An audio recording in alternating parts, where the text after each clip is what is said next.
اسرائیل نے مشرق وسطی میں ایک اور جنگ چھیڑ دی۔ صہیونی ریاست نے ایران پر خوفناک فضائی حملے شروع کر دیے ہیں، جبکہ ایرانی آرمی چیف جنرل محمد باقری سمیت 3 اعلیٰ کمانڈر اور 6 جوہری سائنسدان شہید ہو گئے۔ صبح 4 بجے تہران دھماکوں سے گونج اٹھا۔ 200 اسرائیلی جنگی طیاروں نے ایران کے 100 مقامات پر 300 سے زائد حملے کیے۔ اسرائیلی طیاروں نے پاسداران انقلاب کے ہیڈ کوارٹرز اور 6 فوجی اڈوں کو نشانہ بنایا۔ نیتنز کے جوہری ری ایکٹر اور جوہری تنصیبات پر شدید بمباری کی گئی۔ نیتنز کے جوہری ری ایکٹر سے دھوئیں کے بادل اٹھتے دیکھے گئے ہیں۔ حملوں میں پاسداران انقلاب کے سربراہ جنرل حسین سلامی بھی شہید ہو گئے۔ سپہ پاسداران کے deputy commander general Ghulam Rashid بھی اسرائیلی حملے کا نشانہ بنے۔ جوہری ایجنسی کے سابق ڈائریکٹر فریدون عباسی، ایٹمی سائنسدان مہدی تہرانچی اور رضا ذوالفقاری بھی شہداء میں شامل ہیں۔ اسرائیل نے القدس فورس کے سربراہ اسماعیل کانی اور سینئر جوہری سائنسدان کو شہید کرنے کا دعویٰ کیا ہے۔ ایران کے سابق سیکیورٹی چیف علی شمخانی اور میجر جنرل غلام علی راشد بیٹے سمیت شہید ہو چکے ہیں۔ ایران نے مسلح افواج کے سربراہ اور پاسداران انقلاب کے نئے چیف کا اعلان بھی کر دیا۔ جنرل حبیب اللہ سیاری ایرانی مسلح افواج کے نئے کمانڈر تعینات کر دیے گئے ہیں۔ جنرل احمد واحدی کو پاسداران انقلاب گارڈز کا نیا کمانڈر ان چیف بھی مقرر کر دیا گیا ہے۔ اہم خبر ہے، اسرائیل نے مشرق وسطی میں ایک اور جنگ چھیڑ دی ہے۔ صہیونی فورسز کی جانب سے ایران پر خوفناک فضائی حملے کیے گئے ہیں۔ ایرانی آرمی چیف جنرل محمد باقری سمیت 3 اعلیٰ کمانڈر اور 6 جوہری سائنسدان بھی شہید ہو چکے ہیں۔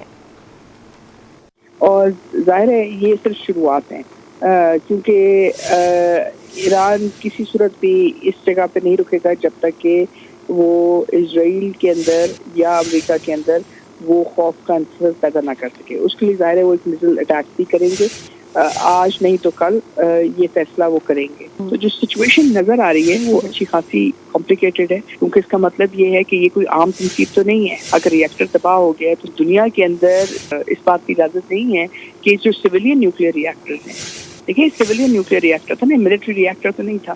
سویلین نیوکلیئر ری ایکٹر کے اوپر آپ ایک ملٹری اٹیک کریں تو یہ میرے خیال سے ایک کوشچنیبل بات ہے۔ ایک طرح سے اعلان جنگ کیا گیا ہے۔ ماریہ سلطان صاحبہ ہمارے ساتھ موجود رہیے گا۔ تو اس وقت ضرورت اس امر کی ہے کہ یہ ڈی ایسکلیشن ہو اور معاملہ جو مزید ہے جنگ اس کی طرف نہ جائے۔ جتنا بھی جو میکینزم ہے سیکورٹی کاؤنسل کو اس وقت کنوین ہو جانا چاہیے تھا۔ یہ بڑا سیریس ڈیولپمنٹ ہے، اس پہ اقتصادی طور پہ دنیا پہ اس کے منفی اثرات ہوں گے، کیونکہ تیل کی تفصیل کا سارا نظام جو ہے درم برم ہو جائے گا۔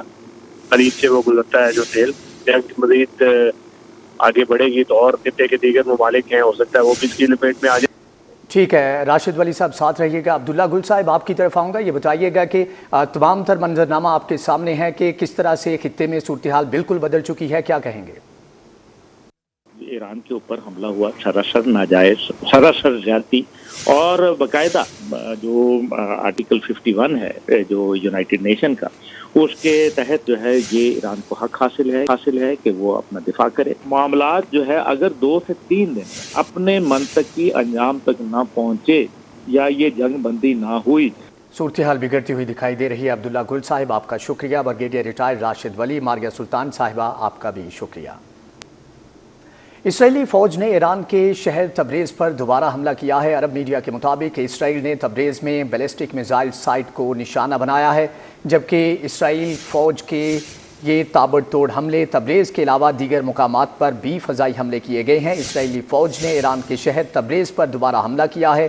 عرب میڈیا کے مطابق اسرائیل کے تبریز پر بیلسٹک میزائل سائٹ پر یہ حملے کیے گئے ہیں۔ اسرائیلی فوج کے تبریز کے علاوہ دیگر مقامات پر بھی فضائی حملے کیے گئے ہیں۔ مناظر آپ دیکھ سکتے ہیں، اسرائیلی فوج نے ایران کے شہر تبریز پر دوبارہ سے حملہ کیا ہے۔ صبح 4 بجے حملہ کیا گیا تھا ایک بڑے اسکیل کا، اب دوبارہ سے حملوں کا سلسلہ شروع ہوا ہے۔ اسرائیلی فوج نے ایران کے شہر تبریز کو اب نشانہ بنایا ہے۔ عرب میڈیا کے مطابق اسرائیل نے تبریز میں بیلسٹک میزائل سائٹ کو نشانہ بنایا ہے، جبکہ اسرائیلی فوج کے تبریز کے علاوہ دیگر مقامات پر بھی فضائی حملے کیے گئے ہیں۔